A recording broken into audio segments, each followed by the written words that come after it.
Market ഏകദേശം 82 point കാലത്ത് up ട്രെൻഡായിട്ട് നിൽക്കുന്നു. 82 പോയിൻ്റ്. വെള്ളിയാഴ്ച ക്ലോസ് ചെയ്തിരിക്കുന്നത് നെഗറ്റീവിലാണ് ക്ലോസ് ചെയ്തിരിക്കുന്നത്. അമേരിക്കൻ മാർക്കറ്റ് പോസിറ്റീവിലാണ് ക്ലോസ് ചെയ്തിരിക്കുന്നത്. അപ്പോൾ അമേരിക്കൻ മാർക്കറ്റ് പോസിറ്റീവ് ആയപ്പോൾ ആ ഒരു കൺസെപ്റ്റിൽ കൂടിയാണ് ഇന്ത്യൻ മാർക്കറ്റിൽ നിന്ന് 82 പോയിൻ്റ് അപ്പോൾ നിൽക്കുന്നത്. അപ്പോൾ ഇവിടെ ഒരു ചെറിയ പ്രശ്നം ഉള്ളതെന്ന് വെച്ചിട്ടുണ്ടെങ്കിൽ ബേസിക്കലി ന്യൂട്രലൈസ് ചെയ്ത മാർക്കറ്റിൽ ഷോർട്ട് ഓൾറെഡി ഉണ്ട്. അപ്പോൾ രണ്ട് പ്രശ്നമുണ്ട്. ഒന്ന്, കട്ടിങ് ഡേറ്റ് നമ്മൾ വളരെ അടുത്ത് വരികയാണെന്നുണ്ടെങ്കിൽ ഈ മാസത്തെ കട്ടിങ് ഡേറ്റ് അടുത്ത് വരുന്നതാണ്. അപ്പോൾ അത് പക്ഷേ വിഷയമാക്കേണ്ട കാര്യമില്ല. പക്ഷേ ഇത് മാർക്കറ്റ് താഴത്തേക്ക് പോകാൻ വല്ല കാരണങ്ങളുണ്ടോയെന്നും കൂടി നമുക്ക് ചെക്ക് ചെയ്യേണ്ടതുണ്ട്. അതിനുശേഷം പറയാം. എങ്കിൽ തന്നെയും ഇപ്പോഴത്തെ ലെവലിൽ ഒരു കാലത്ത് 83 പോയിൻ്റ് അപ്പാണെങ്കിൽ ഷോർട്ട് കവറിങ് ഉറപ്പായിട്ടുണ്ട്. പക്ഷേ അത് സസ്റ്റെയിൻ ചെയ്ത് നിൽക്കും എന്നുള്ള കാര്യത്തിൽ സംശയമില്ല. നമുക്ക് പഠിക്കാം. ഞാൻ ഈ കൊണ്ടുപോയത് ഈ ഒരു സെക്ഷനിലേക്കാണ്. നിങ്ങൾ ശ്രദ്ധിക്കുക, നമ്മൾ 88.68 അല്ലേ, 88.68 എന്നുള്ളതൊക്കെ ഞാൻ പറഞ്ഞുകൊണ്ടിരിക്കുമ്പോൾ പെട്ടെന്നൊരു ഡിഫറൻസ് നോക്കിയാട്ടെ. 89 ഇവിടെ നിന്ന് ഒരു ഷാർപ്പ് അപ്പ് ട്രെൻഡ് 89.53. രണ്ട് കാരണം കൊണ്ട് ഇത് സംഭവിക്കുന്നു. ഇത്രയും വലിയൊരു വേരിയേഷൻ ഒരുമിച്ച് വരുന്നു. നെഗറ്റീവാണ്, 100% നെഗറ്റീവ്. GDP വരുന്നുണ്ട്, ഇന്ത്യയുടെ GDP വരുന്നുണ്ട്. അതിൻ്റെ നെഗറ്റീവ്സ് പിന്നീട് വരാം, അത്ര പ്രധാനമായിരിക്കില്ല. പക്ഷേ ഇവിടുത്തെ വല്ലാത്തൊരു നെഗറ്റീവായിപ്പോയി. ഇത്ര ഡിഫറൻസ് ഒറ്റയടിക്ക് വന്നു. ആർ ബി ഐ അതിൽ ഭയങ്കരമായിട്ട് കൺട്രോൾ ചെയ്യേണ്ട അവസ്ഥയാണ്. അത് ഈ നിലയ്ക്ക് പോവുകയാണെങ്കിൽ ഇത് ഇന്ത്യൻ റുപ്പി മോശം. അപ്പോൾ ഇന്ത്യൻ റുപ്പി മോശമാവണം, അതിനെക്കുറിച്ച് ഞാൻ സംസാരിക്കുന്നത്. ഇന്ത്യൻ റുപ്പി മോശമാവുകയാണെങ്കിൽ ഇത് സംഭവിക്കും. സ്വാഭാവികമായിട്ട് ഫോറിൻ ഇൻവെസ്റ്റേഴ്സ് ഇവിടുന്ന് ലാഭമോ അല്ലെങ്കിൽ നഷ്ടം അവരെടുത്ത് അവർ പുറത്തേക്ക് പോകും. അപ്പോൾ ഇവിടെ സെല്ലിങ് പ്രഷർ ഭയങ്കരമായിട്ടുണ്ട്. പക്ഷേ എങ്കിൽ തന്നെ മാർക്കറ്റ് ഭയങ്കരമായിട്ട് അടിച്ച മാർക്കറ്റ് റിക്കവറി വന്നുകൂടെ എന്നില്ലേ. നിങ്ങളൊരു കാര്യം ശ്രദ്ധിക്കേണ്ട കാര്യം ഇത്ര മാത്രമേ ഉള്ളൂ. റിക്കവറി വരുമ്പോൾ ഹൈയിൽ വെച്ച് പൊസിഷൻ എടുക്കണ്ട. ഹൈയിൽ വെച്ച് ഷോർട്ട് അടിക്കാൻ പഠിക്കുക എന്നുള്ളതാണ് പ്രധാനം എനിക്ക് തോന്നുന്നത്. കാരണം അല്ലെങ്കിൽ ഈ വേരിയേഷനെ സെറ്റിൽ ചെയ്തിട്ടുണ്ടെങ്കിൽ ഇപ്പോൾ ഇത് പെട്ടെന്ന് ഇത്രയും ഡിഫറൻസ് വന്നപ്പോൾ ഇതിനെ സെറ്റിൽ ചെയ്തിട്ടില്ല. അതാണ് പ്രശ്നം.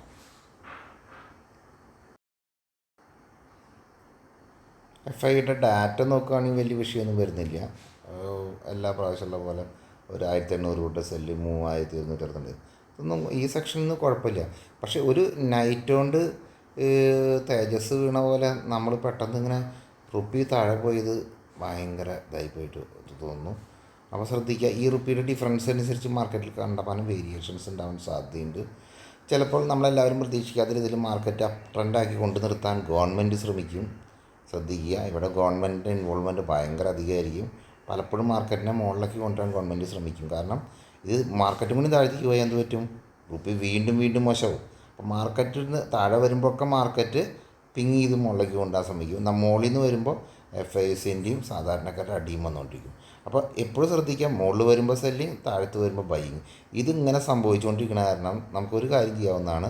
നിങ്ങൾ തീർച്ചയായിട്ടും അൾട്ടിമേറ്റ് ടാർഗറ്റ് നെഗറ്റീവ് എന്നാലും നിങ്ങൾക്ക് രണ്ട് സൈഡും കളിക്കാനുള്ള അവസരങ്ങളുണ്ടാവും. ഫ്യൂച്ചർ ഓപ്ഷൻ ട്രേഡിങ്ങിൽ രണ്ട് സൈഡിലും പുട്ടും കോളും കളിക്കാൻ പഠിച്ചാൽ നല്ലതായിരിക്കും. കാരണം ഒറ്റയടി അങ്ങോട്ട് താഴ്ത്തേക്ക് പോകാൻ സമ്മതിക്കില്ല. എപ്പോഴും ഇത് സംഭവിക്കാറ് നെക്സ്റ്റ് ഡേ ഓപ്പൺ ചെയ്യുമ്പോൾ മോശമായിട്ട് ഓപ്പൺ ചെയ്യുക, അങ്ങനത്തെ പരിപാടി ഉണ്ടാവാറ്.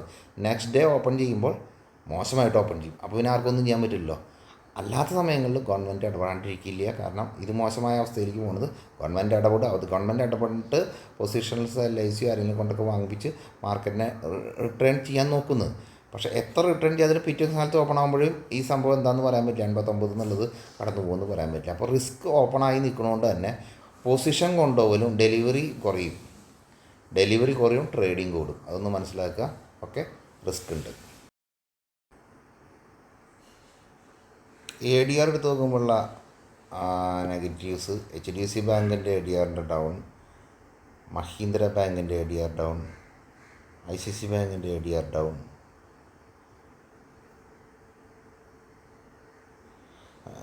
നെറ്റ് എല്ലാം മോശമായൊരവസ്ഥയാണ് ഇവിടെ കാണിക്കുന്നത്. കാരണം എ ഡി ആർ ഇങ്ങനെ ഡൗണിലേക്ക് നിൽക്കുമ്പോൾ എങ്ങനെയാണ് തിരിച്ച് കയറാൻ പറ്റുന്നത്? അപ്പം ഇന്ത്യൻ റുപ്പിയുടെ ആ ഒരു ഡീവിയേഷൻ നിങ്ങൾ മസ്റ്റായിട്ട് മനസ്സിലാക്കുക. ഇത് നേരത്തെ സംഭവിക്കേണ്ടതാണ്, വലിച്ചു നീട്ടുന്നതാണ്. അപ്പോൾ എന്തായാലും ആ ഒരു കൺസെപ്റ്റിൽ എന്താണ് ആർ ബി ഐയുടെ മൂവ്മെൻറ്റ് എന്നുള്ളത് പ്രധാനമായിരിക്കും. എപ്പോഴും ശ്രദ്ധിക്കുക, താഴെ വരുമ്പോൾ പെട്ടെന്നുള്ള ഒരു കയറ്റം ഉണ്ടാവും. അതിനാണ് കാലത്ത് സംഭവിക്കുന്നത്. മാർക്കറ്റിൽ വലിയൊരു ക്രാഷ് ഉണ്ടാവണ മുമ്പ് തന്നെ പ്ലസ് പോയിൻ്റ് കാണിക്കും. അത് കഴിഞ്ഞാൽ അതിലെല്ലാവരും പോയിട്ട് നമ്മൾ പോയി പെട്ട് കഴിഞ്ഞാൽ അവിടെ താഴ്ത്തിക്കൊണ്ട് പോരും. അത് കഴിഞ്ഞ് താഴത്തെത്തുമ്പോഴോ ആൾക്കാരെല്ലാവരും താഴെ ഒന്ന് ഷോർട്ട് അടിക്കാൻ തീരുമാനിക്കുമ്പോൾ അവിടെ നിന്ന് റിക്കവർ ചെയ്യും. നിങ്ങൾ ശ്രദ്ധിച്ചോളൂ, ഇതായിരിക്കും ഇങ്ങനെ സംഭവിപ്പിച്ചുകൊണ്ടിരിക്കും. അത് നിങ്ങളെ അപ്പോൾ ഇതിലെല്ലാവർക്കും കാശ് കിട്ടും, ബൈ ചെയ്യുന്നവർക്ക് സെല് ചെയ്യുന്നവർക്ക് കാശ് കിട്ടും. എങ്കിൽ അൾട്ടിമേറ്റ് ടാർഗറ്റ്, അപ്പോഴും പറയുന്നു അൾട്ടിമേറ്റ് ടാർഗറ്റ് നെഗറ്റീവ്. ഓക്കെ, കുറച്ച് വേറെ കാര്യങ്ങളാണ്. നമുക്കൊരു മാർക്കറ്റിൽ ഇത്ര 85 പോയിൻ്റ് അപ്പാണ്, നമ്മൾ മാനസികമായിട്ട് എല്ലാവരും അപ്പാണ്. അപ്പോൾ ഇവിടെ വെച്ച് എന്നാൽ കുറേ അധികം ന്യൂസുകൾ നെഗറ്റീവ് ഉണ്ട്. കുറേ ദിവസം നമുക്കിപ്പോൾ ഈ പറഞ്ഞ പോലെ എ ഡി ആർ തൊട്ടിലെല്ലാം നെഗറ്റീവ് ഉണ്ട്. പക്ഷേ ആ സമയത്താണ് മാർക്കറ്റ് കയറുന്നത്. അപ്പോൾ എല്ലാവരും പറ്റിച്ചുകൊണ്ട് മാർക്കറ്റ് കയറാം അല്ലേ? കുറച്ച് കാര്യങ്ങൾ മുന്നോട്ട് ചവിട്ടി പിടിച്ച് കൊണ്ടുപോകണം. ആ സമയം കുറച്ച് ആൾക്കാർ സെല്ല് ചെയ്യണം, കുറച്ച് ആൾക്കാർ ബൈ ചെയ്യണം. അങ്ങനെ ആ കുറച്ച് ആൾക്കാർ ബൈ ചെയ്യുന്നത് ഇവിടുത്തെ ഡൊമസ്റ്റിക് ഇൻസ്റ്റിറ്റ്യൂഷനായിരിക്കും, DIS ആയിരിക്കും. സെല്ലിങ് വരാൻ പോകുന്നത് ഫോറിൻ ഇൻവെസ്റ്ററായിരിക്കും. ഓക്കെ, അപ്പോൾ ഇങ്ങനെ വരുമ്പോൾ സ്വാഭാവികമായിട്ട് ക്ലയൻറ്റിൻ്റെ കാശ് വളരെ സാധ്യത വളരെ കൂടുതലാണ്. കാരണം ഡൊമസ്റ്റിക് ഇൻസ്റ്റിറ്റ്യൂഷനേക്കാളും സ്ട്രോങ് സെല്ലിങ് ആയിരിക്കും FISൻ്റെ. പക്ഷേ അത് എത്ര മണിക്ക് വരുമെന്ന് നമുക്ക് പറയാൻ പറ്റില്ല. പക്ഷേ എത്ര മണിക്ക് വന്നാലും ഗവൺമെൻറ് അതിന് റിയാക്ട് ചെയ്ത് മുകളിലേക്ക് കൊണ്ടാണ് ശ്രമിക്കുക. നിങ്ങൾ മനസ്സിലാക്കണേ, വീണ്ടും പറയുന്നത്, നിങ്ങൾ പുട്ടും കോളും ഒരുമിച്ചെടുത്ത് ചെയ്യുക. അതല്ലെങ്കിൽ നിങ്ങൾ ഫ്യൂച്ചർ ഓപ്ഷൻസ് ഹെഡ്ജ് ചെയ്യുക. റിസ്ക് ഉള്ള മാർക്കറ്റാണ്, മന്ത് എൻഡ് വരികയാണ്. ഇനിയൊരു വിശ്വസിച്ചിട്ട് ലോങ്ങിലുള്ള ഒന്ന് കയറി കിട്ടിയ ലോങ്ങിലേക്ക് നിൽക്കുന്ന പൊസിഷൻ സ്കോർ ചെയ്യാൻ ശ്രമിക്കും.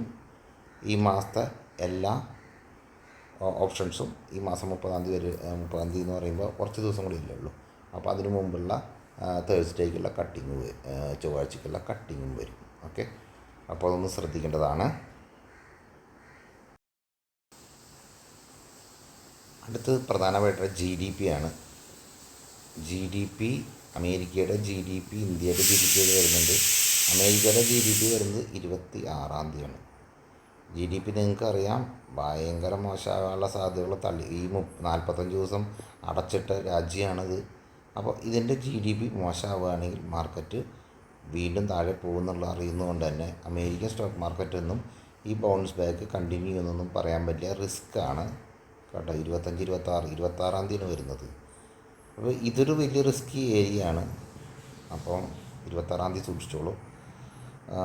ഡോളർ ഇൻഡെക്സ് ഇപ്പോൾ 100 നിൽക്കുന്നുണ്ടതും അത് പോസിറ്റീവാണ്. ഇത് പോസിറ്റീവാണ്, അപ്പോൾ കാരണം അധികം കയറിയിട്ടില്ല എന്നുള്ളത് പോസിറ്റീവാണ്. ഇന്ത്യൻ റുപ്പി മോശമെന്ന് ഇന്ത്യയിൽ നമ്മുടെ പ്രശ്നങ്ങൾ മോശമായിപ്പോയി. എനിക്ക് തോന്നുന്നു ഇനിയിപ്പോൾ തേജസിൻ്റെ വീഴ്ചകൾ ഇതൊക്കെ ഇതിനൊക്കെ ബാധിക്കുന്നുണ്ടോയെന്ന് അറിയില്ല. അതിനെക്കുറിച്ച് എനിക്ക് തന്നെയും 26-ാം തീയതി വളരെ ശ്രദ്ധിക്കേണ്ട ദിവസമായി മാറി എന്നുള്ളതാണ്. അപ്പോൾ 26-ാം തീയതി മോശമാണ് എങ്കിൽ മോശമാവും, അല്ലെങ്കിൽ രാത്രി വരുന്നുണ്ടെങ്കിൽ 25-ാം തീയതിക്കും ബിസിനസ് ക്ലോസ് ചെയ്യണം. ഓക്കെ, അപ്പോൾ 25 നവംബർ നാളെ 25 നവംബർ നിഫ്റ്റി കട്ടിംഗ് ഡേറ്റാണ്. 27-ന് സെൻസെക്സ്. നമുക്ക് ഇതൊക്കെ പ്രയാസമുണ്ടാകുന്ന സ്ഥലങ്ങളാണ്. 26-ാം തീയതി ഇവിടെ GDP നെഗറ്റീവിലേക്ക് കൊണ്ടുപോകാം. അപ്പോൾ നിഫ്റ്റി സെൻസെക്സിൻ്റെ കട്ടിംഗ് ഡേറ്റ്. അപ്പോൾ ഇവിടെ ചിലപ്പോൾ മാർക്കറ്റ് ഇവിടെ ഈ ആഴ്ച ഭയങ്കര വോളറ്റിലായിരിക്കും മാർക്കറ്റ്. മാക്സിമം പ്രോഫിറ്റ് ബുക്ക് ചെയ്യാനൊക്കെ ശ്രമിക്കുക. ന്യൂസുകളൊന്നും നമുക്കത്ര സപ്പോർട്ടീവ് അല്ല. ഈ ആഴ്ചയിലത്തെ കട്ടിങ് ഡേറ്റുകൾ ഒരുമിച്ച് നിൽക്കുന്നു. കട്ടിങ് ദിവസങ്ങളിൽ മാർക്കറ്റ് കാലത്ത് ഓപ്പൺ ചെയ്താൽ പിന്നെ ഇത് റിക്കവർ ചെയ്യാൻ വലിയ പാടാവും. ഞാൻ പ്രത്യേകിച്ച് നാളെ കാലത്ത് മാർക്കറ്റ് അടിച്ച് ഓപ്പൺ ചെയ്താൽ പിന്നെ റിക്കവറി വളരെ പ്രയാസമാവും. അപ്പോൾ ഇന്ന് മിക്കവാറും കാലത്ത് മാർക്കറ്റ് കയറ്റി വയ്ക്കാനുള്ള സാധ്യത ഞാൻ കാണുന്നു. പക്ഷേ അതിനുശേഷം സൈഡ് വേസ് ആവാനുള്ള സാധ്യത ഉണ്ടാവും. കയറ്റി വെച്ചു, സൈഡ് വേസായി, അപ്പോൾ ഞാൻ പൊട്ടും കോളും ഒരുമിച്ചെടുത്ത് കളിച്ചു. അവസാനം അത് കഴിഞ്ഞിട്ട് വൈകുന്നേരം അത് ഒന്നും മനസ്സിലാവാത്ത രീതിയിൽ ക്ലോസ് ചെയ്യും. നാളെ കാലത്ത് സെല്ലിന് ട്രാൻസ് ഉണ്ട്. അപ്പോൾ ഒരിക്കലും BTST ബൈ കൊണ്ടുപോകാനുള്ള കാര്യങ്ങൾ ശ്രദ്ധിക്കേണ്ട അപകടമുണ്ട് ചൊവ്വാഴ്ച കേട്ടോ. അപകടമുണ്ടെന്ന് മാത്രം പറയാം. ഇതൊക്കെ എൻ്റെ ഐഡിയകളാണ്. ആലോചിക്കുക, ശ്രമിക്കുക, ട്രേഡ് ചെയ്യുക. Thank you.